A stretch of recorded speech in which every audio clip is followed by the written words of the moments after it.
And of course, the BABOK talks about many different prioritization techniques, things like Moscow, for example.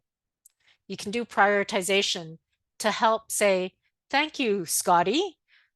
That's an interesting idea, but we're going to put it on the parking lot just for now, and we'll come back to it if we have time in our project to be able to include that. So you can do prioritization that way. What about Mona or Monroe, the monopolizer? This typically happens when you have a group of people in a workshop. So you're not working one-on-one with somebody, but they're in a group of stakeholders. So this is someone who's taking up the whole meeting time to talk about their own part.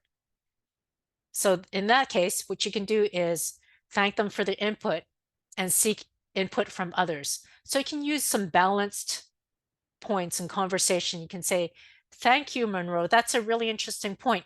That leads me to something that Joe said over here. So you can go back to Joe and say, Joe, what would you like to contribute to this discussion? So you can gently steer the conversation away and give other people some airtime.